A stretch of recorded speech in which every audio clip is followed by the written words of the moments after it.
وسهلا بكل الذين ينضموا للاستماع إلى راديو بلدي أول راديو عربي أمريكي ويعنى بقضايا العرب في المهجر.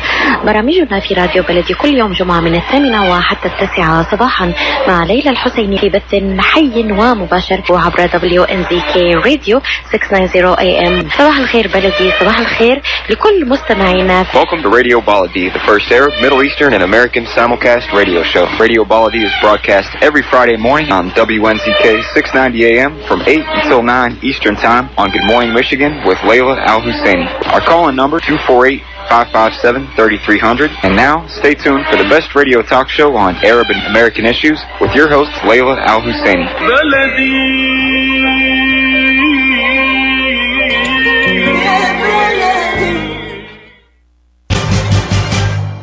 I am Atef Abdel Gawad. Join me the first Friday of each month at 8 a.m. Eastern Time.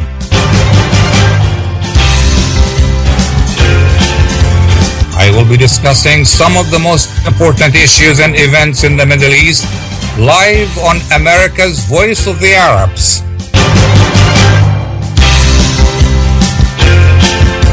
WNZK 690 AM and WDMV 700 AM.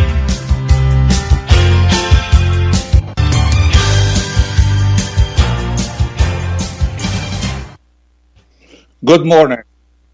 The U.S. has been urging Bahrain, Sudan, Morocco, and Oman to follow the UAE in normalizing relations with Israel. Egypt and Jordan, of course, already have peace treaties with the Jewish state.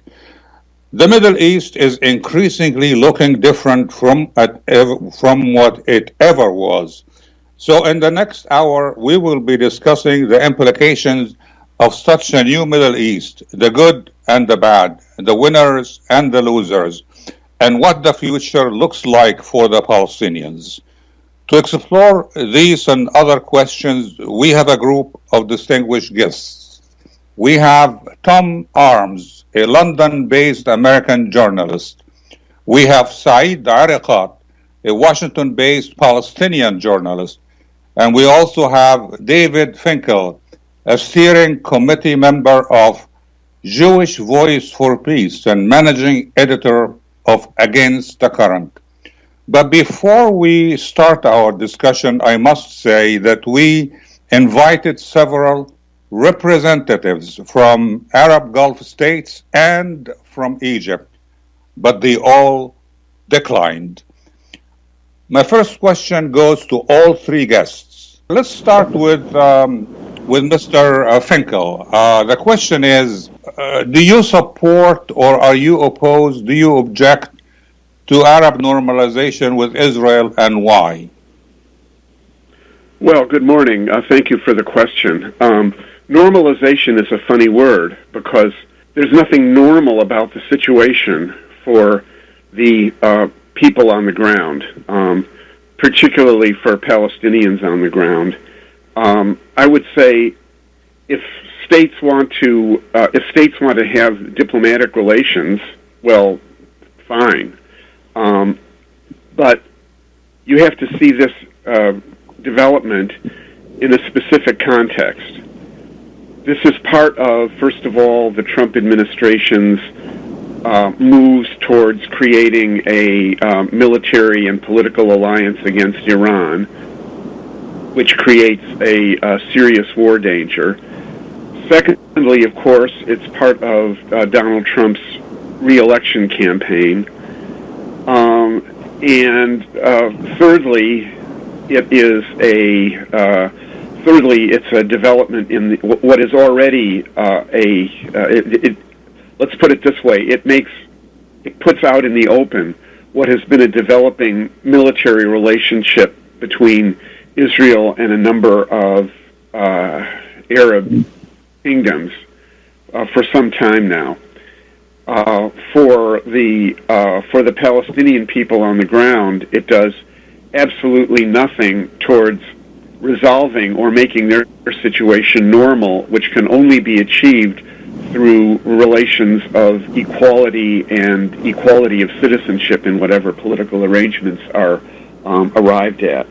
So this doesn't create normal life for the people who need it most. Okay, the same question goes to Mr. Saeed Arikat. The term normalization, I perceive it as probably a technical term to regulate something between states and so on. And in this case, the normalization really seeks to normalize the abnormality under which the abnormalities under which the Palestinians are living. And as your other guest said, to create some sort of an alliance against Iran. Although really we have not seen any signs that Iran is threatened in any way, the Gulf states. Quite the contrary, they are always seeking to have better relations with them. So the quest of this administration, since day one, basically, is to, in their view, to end the Palestinian cause, or as we say in Palestine and among the Arabs and so on, القضاء على القضية الفلسطينية, to annihilate the Palestinian cause as a prevailing issue in the region. So they feel that the time has come for the Palestinians to basically declare surrender. That's exactly what they say. That's exactly what they want.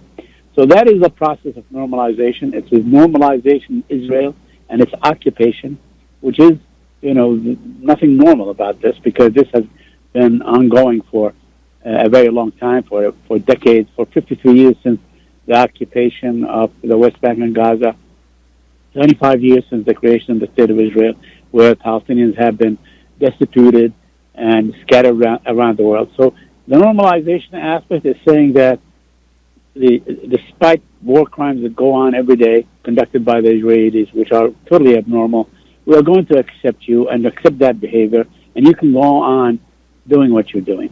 So that is, in my modest view, what normalization in this context means.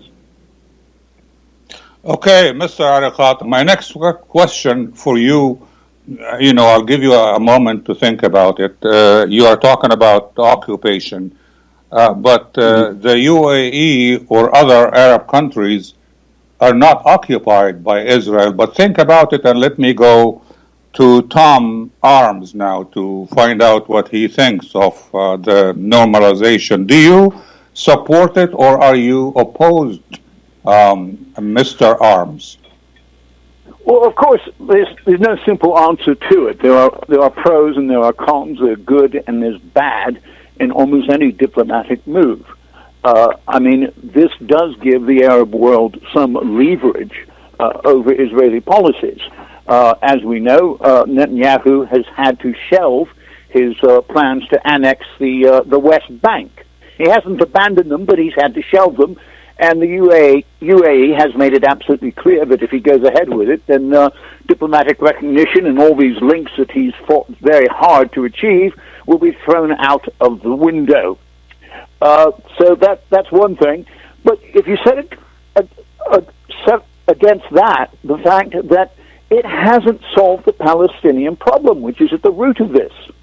It is merely swept it under the carpet.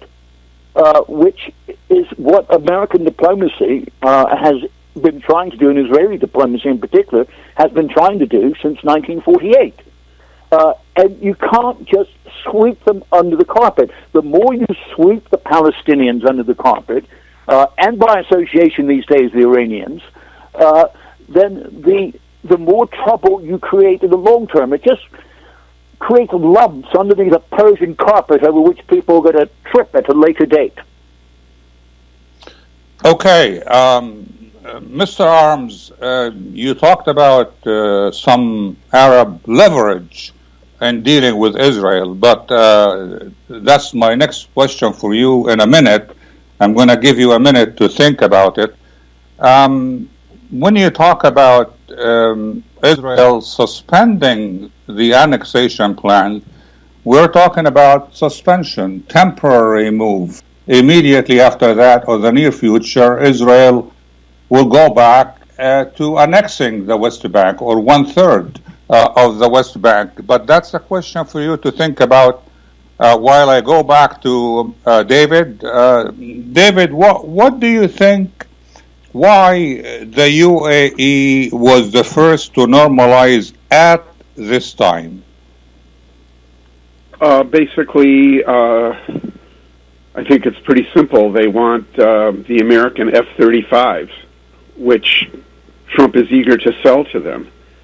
I also think that it's worth pointing out something that Professor Rashid Khalidi has said very clearly, which is that the states that are moving towards a so-called normalization or diplomatic relations with Israel under present circumstances are those which have the least popular base in their own populations. They're absolutist kingdoms or dictatorships. They don't answer to their own populations, and they're afraid of them. I would also say that the agreement on suspending Israeli annexation of large parts of the West Bank is a way of getting Netanyahu off the hook.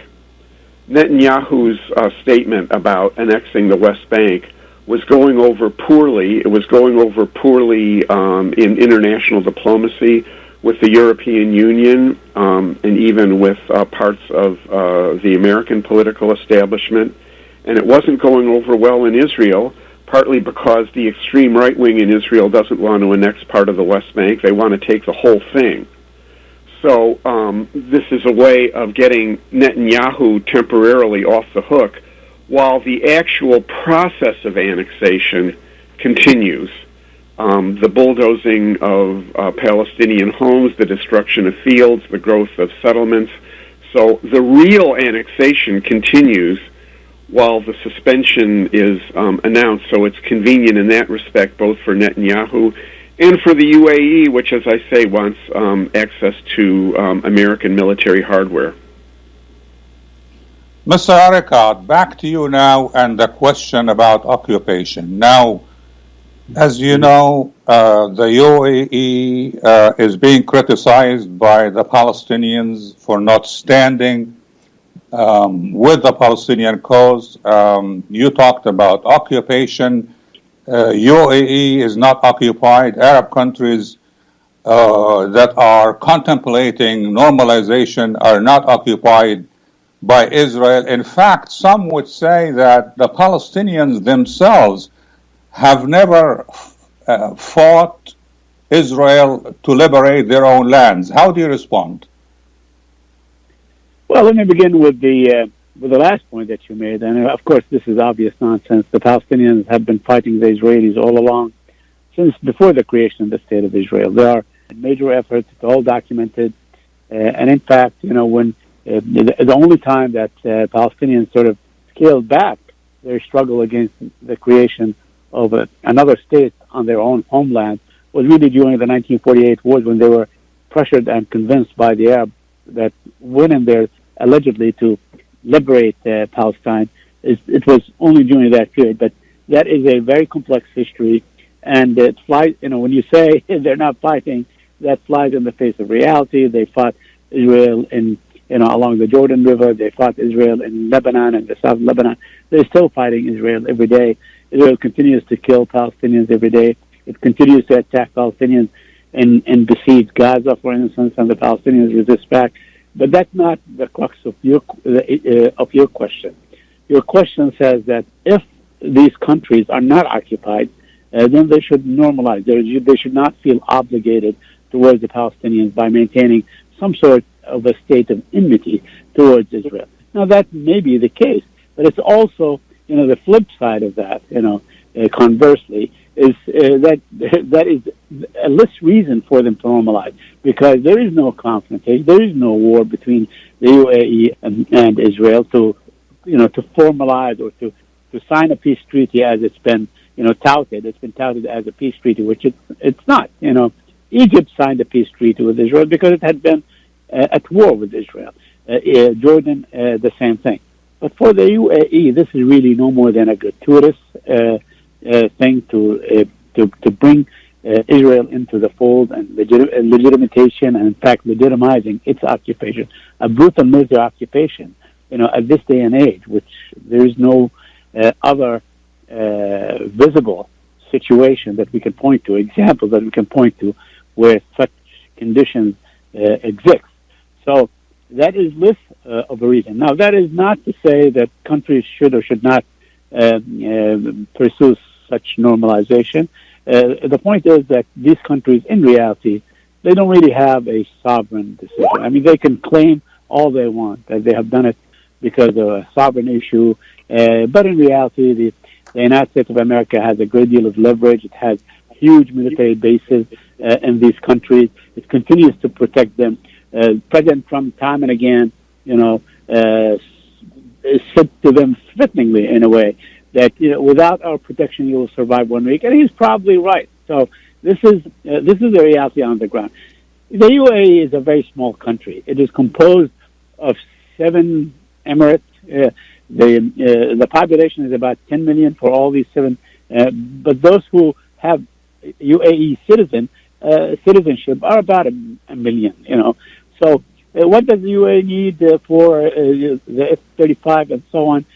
Certainly, it will not use it against Iran, or because Iran, in my view, or my perception, or my reading of history, we're not likely to see any kind of aggression by Iran on the UAE anytime soon. What we have seen, that the UAE has used its military equipment supplied by the United States against poor tribes in Yemen, civilian populations in Yemen, and so on. So to put that in perspective, maybe the UAE feels that it needs to belong to some sort of a club that includes Israel. But in the end, the beneficiary of this normalization is definitely Israel, not the UAE, because the UAE is going to be pumping billions, probably, of dollars of investment into Israel, and not the other way around.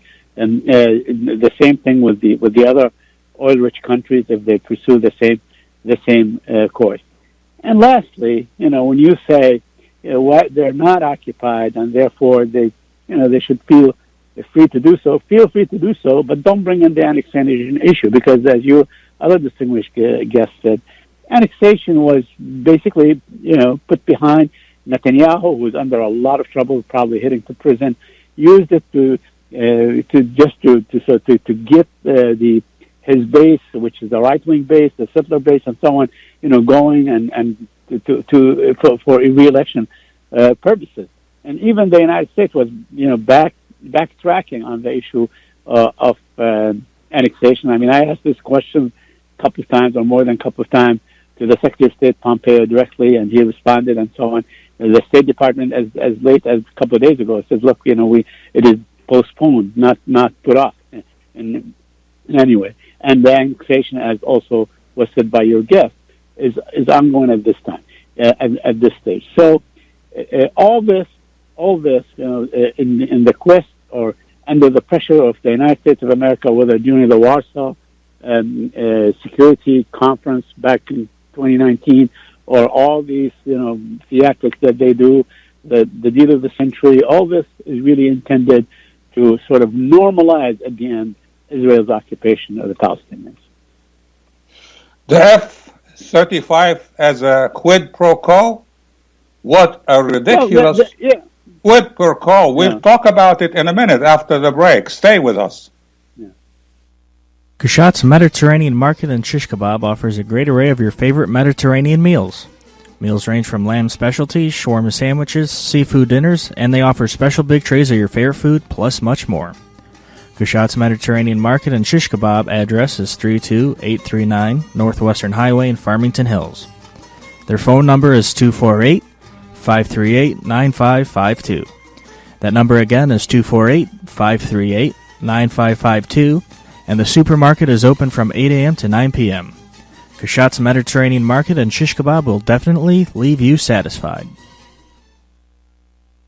When it comes to reproductive medicine, IVF Michigan Fertility Centers are the recognized leaders. With locations in Bloomfield Hills and 5 other cities in Michigan and Ohio, IVF has experts in all aspects of the field. As a founding member of IVF Michigan Fertility Centers, Dr. Nicholas Shama is one of the leading reproductive endocrinologists in Michigan and Ohio. Dr. Shama has performed over 10,000 IVF cases and has helped thousands of couples fulfill their dreams of parenthood. American board certified in both obstetrics and gynecology and reproductive endocrinology and infertility, Dr. Nicholas Shama is a very caring, compassionate, expert physician that understands not only the medical but also the emotional toil of infertility on his patients. When it's time, get personalized care from Dr. Nicholas Shama at IVF Michigan Fertility Centers in Michigan and Ohio. Call toll-free 855-952-9600, 855-952-9600.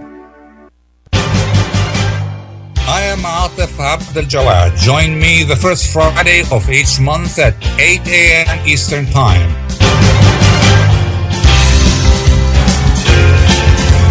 I will be discussing some of the most important issues and events in the Middle East live on America's Voice of the Arabs.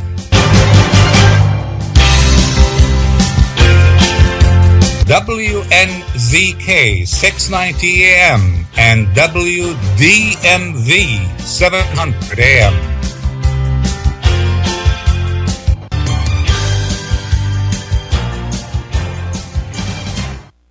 Welcome back to our discussion on Radio Baladi. We are talking about Arab normalization with Israel. And my question goes to Mr. David Finkel.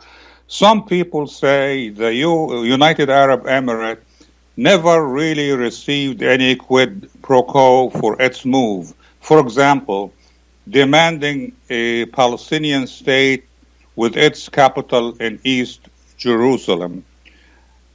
What do you say about that? Well, what I have to say about that is, as I think the previous guest mentioned, if states want to have normal relations, let them go ahead and have normal relations. To pretend to be doing something on behalf of the Palestinian cause is an outrage.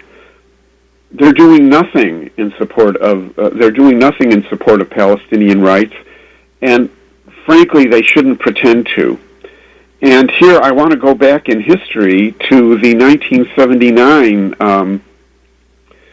deal that the United States under Jimmy Carter brokered between Israel under Menachem Begin at the time and Egypt under Anwar Sadat. They opened diplomatic relations. Well, if two countries that have fought wars don't want to fight wars anymore and want to have diplomatic relations, let them do it. But what they did was they dragged the Palestinians into it, the so-called autonomy, which was nothing but a cover for intensifying the Israeli occupation, and it blocked, at the time, there was growing momentum internationally demanding that Israel speak directly with the Palestinian people, that is, with the Palestine Liberation Organization at the time. The Israeli-Egyptian deal negated that, went over the Palestinians' head, and created this disastrous so-called autonomy scheme, which has continuously created a continuous deterioration in the situation ever since. And what you see here is on the same thing on a more miniature scale. It doesn't stop the Israeli annexation. It just gives Netanyahu some cover. And if the United Arab Emirates wants to have relations with Israel, let them have relations with Israel and not pretend that they're supporting the Palestinian, that they're supporting Palestinian rights when they're doing nothing of the sort. Mr. Saeed Arikat, the United Arab Emirates, on several occasions, perhaps defending its move, they are saying that we will stand by the Palestinians through our normalization with Israel. So what kind of help can that do for the Palestinians? Well, I tell you what, I mean, that is really paying lip service to justify what they have done, much like David said. If they want to do it, go ahead and do it. But don't claim that you are doing so on behalf of the Palestinians, because that is just not the case. Now, let's remember that basically there is no relations between the United Arab Emirates and the Palestinian Authority in the West Bank since 2014. So the relationship has been soured. There's been no much aid for the Palestinians from the UAE, unlike, let's say, Kuwait and Saudi Arabia that continue to aid the PA. So to claim that they are doing it to sort of, fight for and advocate for Palestinian rights, it makes good, catchy phrases and so on, but on the ground, it does not do so in any way. We have to remember, and take this as or your listeners may take it as they want. Israel is really a gangster state. It is a gangster state. It conducts itself in a very gangsterly way every day against the Palestinians. When there was an apartheid system in South Africa, the world got outraged at one point, and rightly so, and ended that system. This system goes on today, day after day, among the Palestinians. I can tell you stories about my village, or about my young cousin, just to give you an example. On the 24th of June, or 23rd of June, a young Palestinian named Ahmed Arikat, one of my relatives, was going to pick up his mother and was shot at a checkpoint. The Israelis still hold his body. Why do you keep holding his body? You killed an armed man, 28 years old. You killed him for no reason, but you kept his body. You're not affording him the dignity. There are literally like 66 people this year that have been killed and their bodies kept. Demolitions, as I think David mentioned, demolitions. They'll go on day after day. In my village of Abadis, for instance, you have to travel like maybe 26 miles so you can go visit your cousin or your mother or your sister and so on that live just across the wall, only yards away, and so on. So Israel continues to hold whole population hostage. It goes in every night. Every night there are raids in camps and so on. So Israel is a lawless and a gangster state, and it should be held accountable if we are really to adhere to human principles and so on. So it's no big favor for people to say, we stand with the Palestinians. If you stand for equal rights, if you stand against repression, then it is natural that you must stand with the Palestinians, because they are the ones that are wrong. They are the ones that are suffering. So to say that, to claim, we do this and support the Palestinians and really deliver nothing in return is no more than, is a ploy. It's false. It does not resonate with their population. I'm almost certain, and I've traveled that region many times and so on, the population is really in support of the Palestinians. And as was mentioned by one of your guests, if these countries were representative of their people, we would have a different position altogether. But the fact that they are very authoritarian, dictatorial, a police state, UAE is the epitome of a police state in that region and so on, we will find a different outcome. Mr. Tom Arms, I want to ask you, when I come back from the break, you have heard from Mr. Saeed Arikat the deteriorating humanitarian situation among the Palestinians. So my question will be, how can normalization help improve that terrible situation? When we come back. Get ready for an amazing experience at Ishtar Restaurant on 15 Mile Road in Sterling Heights. Enjoy excellent hospitality from owners Ali Al-Baghdadi and Fatty Bonham, serving the best in Mediterranean food. Try Chef Ali Al-Baghdadi's famous shawarma, the best Iraqi grills and food, and the best Arabic and international dishes. Dine in our authentic atmosphere or take out. Call 586-698-2585 or check us out on Facebook. Ishtar Restaurant practices all CDC guidelines and is open every day 11 a.m. to 10 p.m. Have an amazing experience today at Ishtar Restaurant, 3625 15 Mile Road, Sterling Heights. Are you going to start a restaurant or grocery store soon? Do you need floor plans and designs? Call Call Naji Abood at 734-744-9796. Do you want to buy kitchen and restaurant equipment at discount prices? Call Naji Abood now, 734-744-9796. New Concept Products and Design, the trademark of kitchen equipment. 5% discount on all purchases of $75,000 or more. New Concept Products and Design, new location, 31185 Schoolcraft in Livonia. Learn more at www.newconceptproducts.com. Call Naji Abood, 734-744-9796. ZIYAD brand. Quality products from our family to yours. ZIYAD Brothers Importing offers the finest quality products, including brands like Sultan, Kraft, Nestle, Hook, Rico Picon, Donna, and many more. Ask your retailer to carry these fine products because you deserve the very best. For more information, visit our website at www.ziyad.com. That's www.ziyad.com. ZIYAD, quality products from our family to yours. I am Atef Abdel Gawad. Join me the first Friday of each month at 8 a.m. Eastern Time.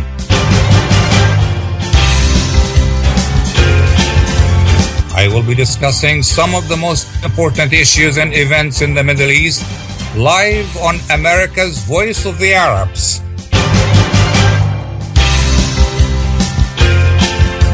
WNZK 690 AM and WDMV 700 AM.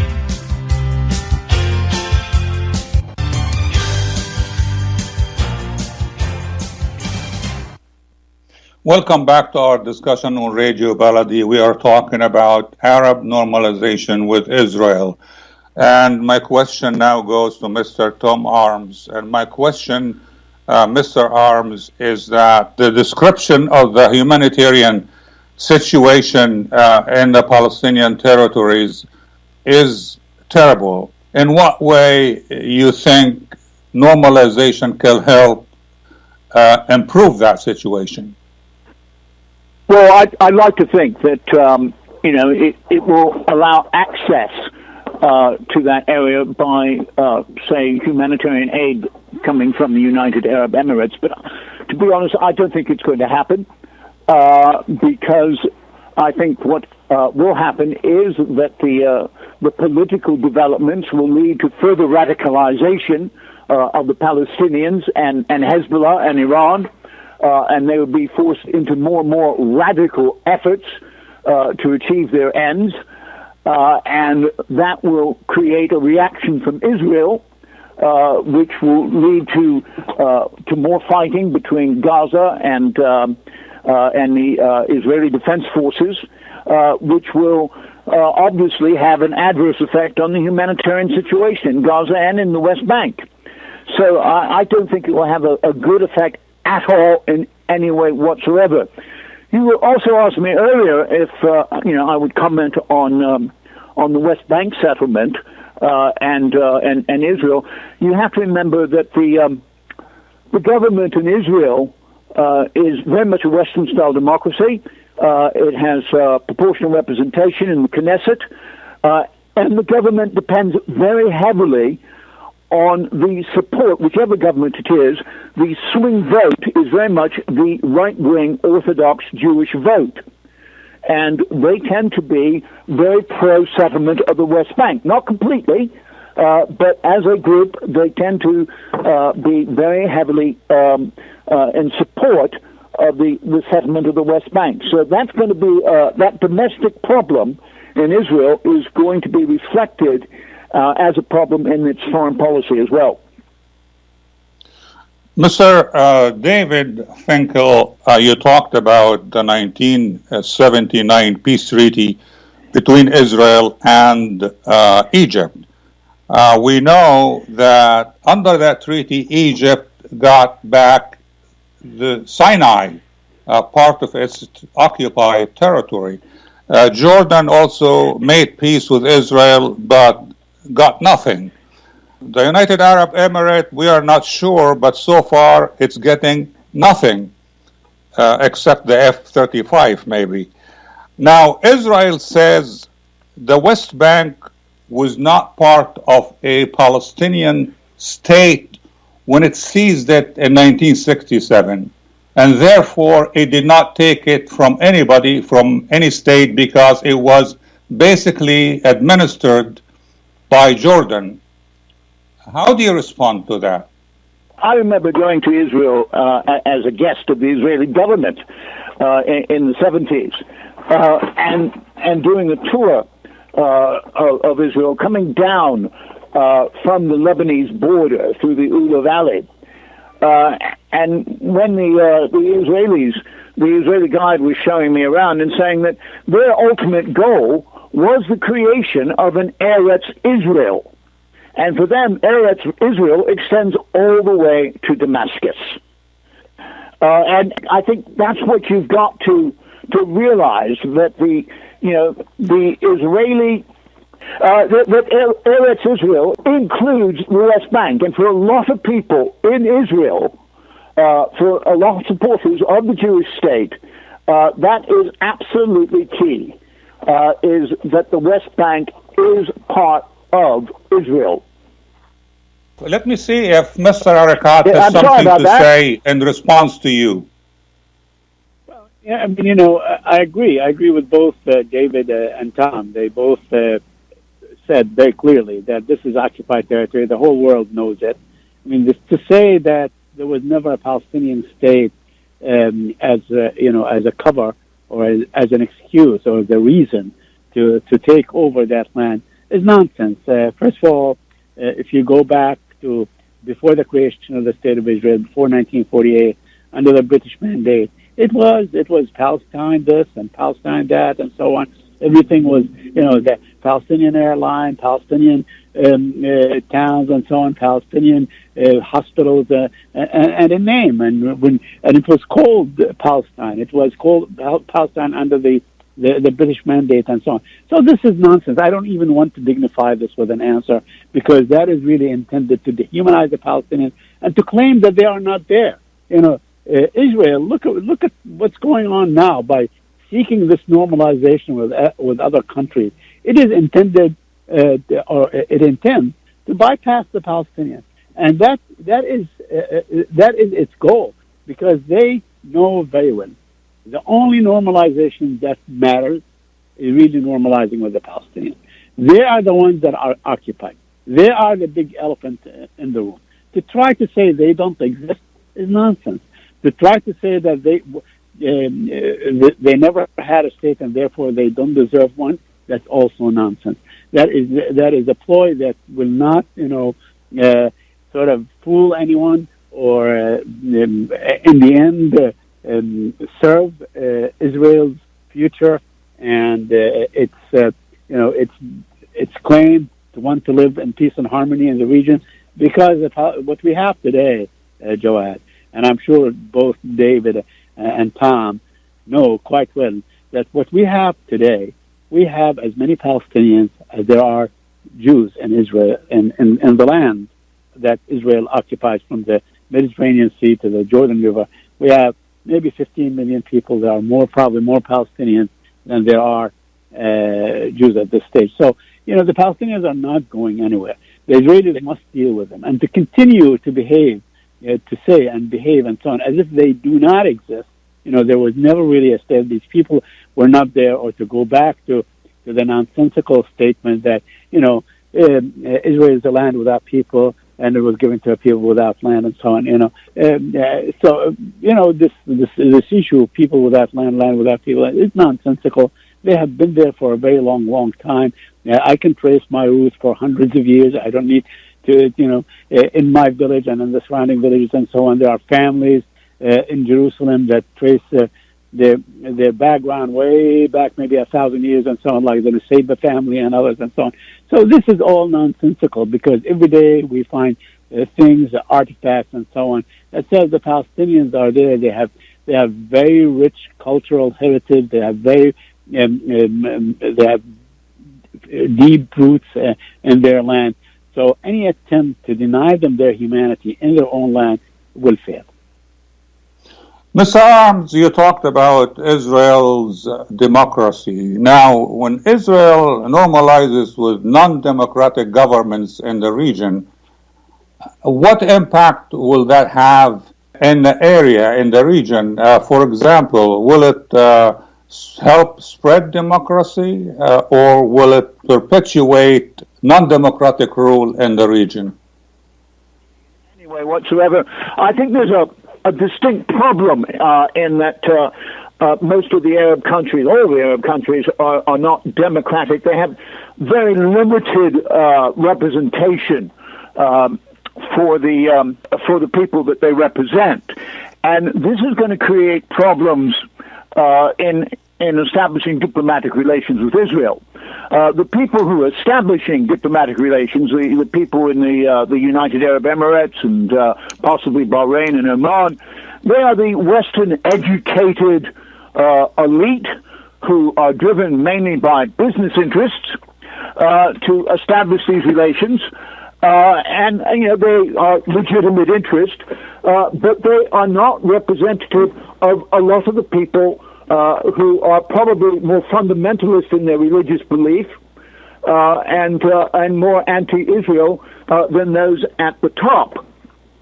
We have to remember that Sadat was assassinated. One of the reasons, probably the main reason Sadat was assassinated, was because he established relations with Israel. And I think there's a real danger that various Arab countries could face a backlash if they establish diplomatic relations. I mean, if we take the case of Bahrain, for instance, Bahrain is 60% Shiite, but it has a Sunni king. And really, it's the Shiites versus the Sunnis over the Arab-Israeli conflict as much as anything these days.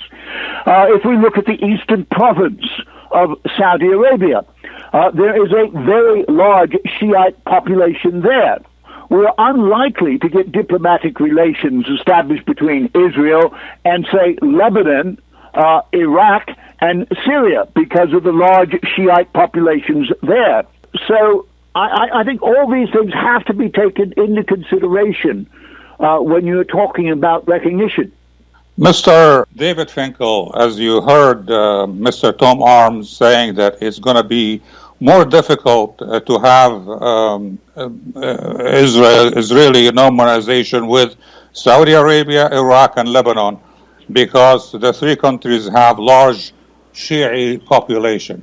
So my question is, which country is likely to follow the United Arab Emirates now and why?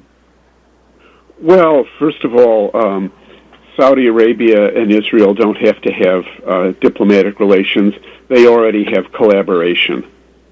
They have collaboration on the military level, on the intelligence level, and in particular on the level of the alliance against Iran. So that doesn't really matter as a de facto matter.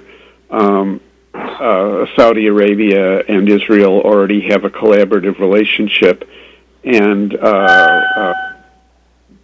to make it formal and official would be so explosive in terms of the stability of the Saudi kingdom that they wouldn't need to do that. There may be other countries which can be coerced or bribed by the United States, such as Sudan, for example. But what does that do? What does that do in terms of the Palestinian issue? Nothing, actually.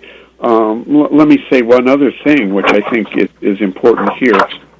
The audience for this program is, pretty well informed about a lot of these things.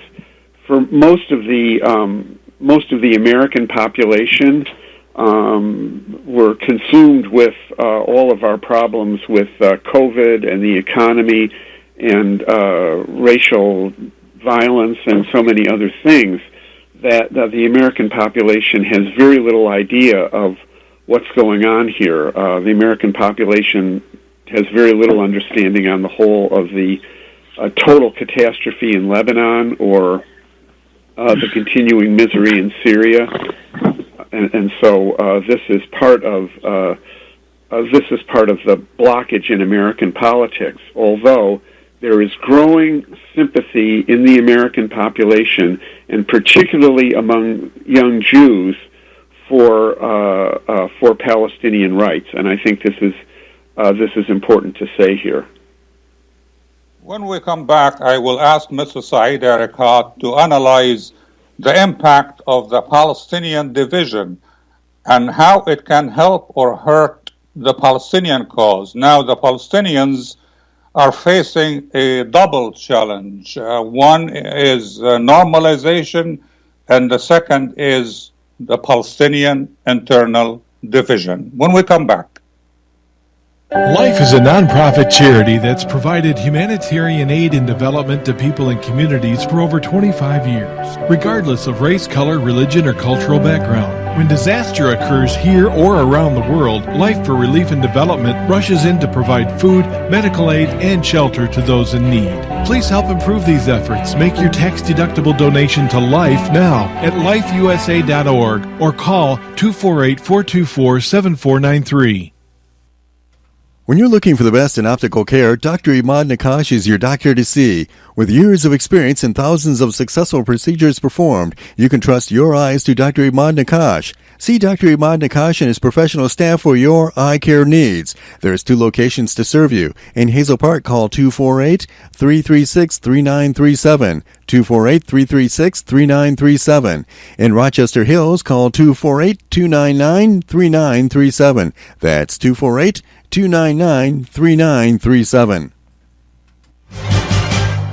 I am Atef Abdel Gawad. Join me the first Friday of each month at 8 a.m. Eastern Time.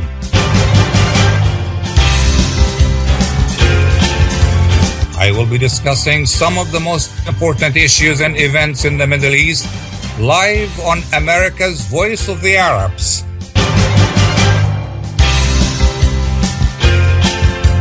WNZK 690 AM and WDMV 700 AM.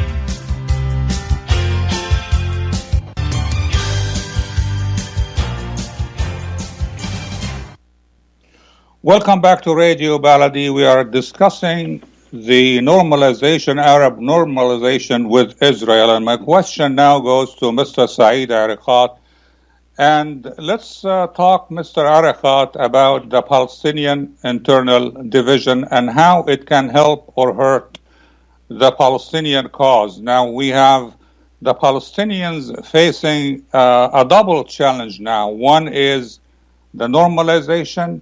The second is, in fact, more than one challenge. You have the normalization, you have the internal division, and of course, you have the occupation. So, but let us focus on the division. Will the division push the Palestinians to unite, or how would you see the impact of such division? Well, taking what happened yesterday in Beirut, Atef, where 14 Palestinian factions met, including the leader of the Palestinian Authority, Mahmoud Abbas, representing Fatah, which is the largest Palestinian group. They met in Beirut for reconciliation and for ending that division. And they came up with a statement, and they came up with a decision, actually, to sort of pursue reuniting or reconciliation or strong reconciliation over the next 5 weeks or so, as per the statement. Now, I don't want to prejudge this, but past efforts at reconciliation and unity, despite the adversity that you so correctly described, I mean, the Palestinians have always had to endure huge challenges, but despite all the efforts and attempts, it has failed. And simply because the Palestinians are fragmented, not only politically, but also physically. I mean, when you talk, Gaza is separated and surrounded by the Israelis and on the one side and Egypt on the other side and so on. They are, it's a huge open prison in many ways. It allowed for extremist groups to emerge, because there is no, there's no leaving that territory by regular Palestinians and so on. So past attempts tell me that the effort at reconciliation is going to be a very difficult task. Now, I know that now the feeling among all Palestinians of all political orientation that they have right at a very critical point. Either they survive as a people and as an entity and go on to pursue independence and dignity in their own land, or it will totally collapse. The effort will totally collapse, and chaos will ensue, and there's going to be probably some sort of violence, conducted by individuals rather than factions or entities and so on and groups. So these are really scary things, and these are definite motivators for the Palestinians to unite and really say, what is our divisions are for? What is the cause of this division? It's not as if Gaza has a great, a great look forward to to a better future and so on. It is besieged. It is debilitated. It's unlivable, declared to be unlivable by the United Nations in 2020. They have to address that. The West Bank is collapsing economically, not only under the weight of a military occupation, but also because of the depletion of aid and so on. There's aid fatigue by the Europeans. The Americans stopped aid altogether in 2017 and 2018.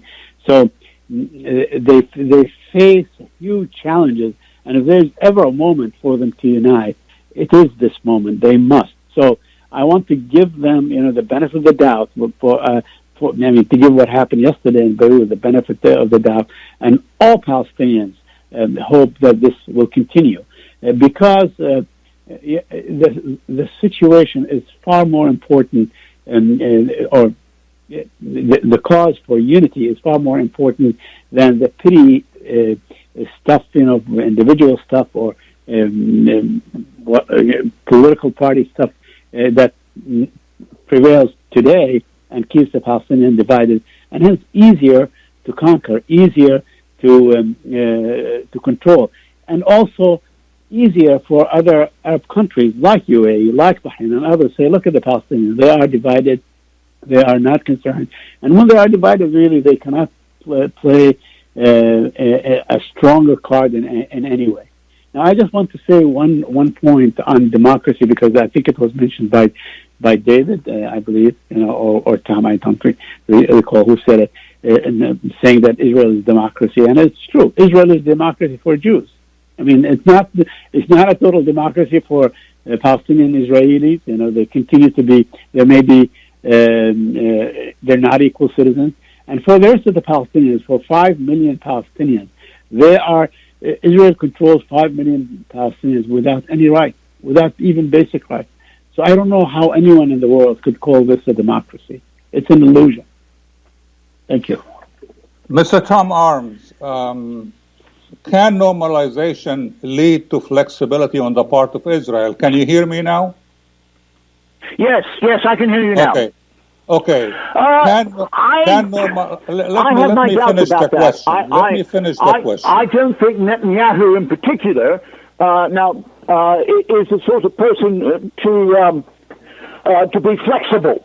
I think he will take advantage of this to press for even more inflexible lines if he can. Now, the question is, will Netanyahu still be in power 6 months from now? And that is a big question. We know that he's due to appear in court in the new year on corruption charges, that there are demonstrations being held all the time against his premiership, and he's under attack domestically.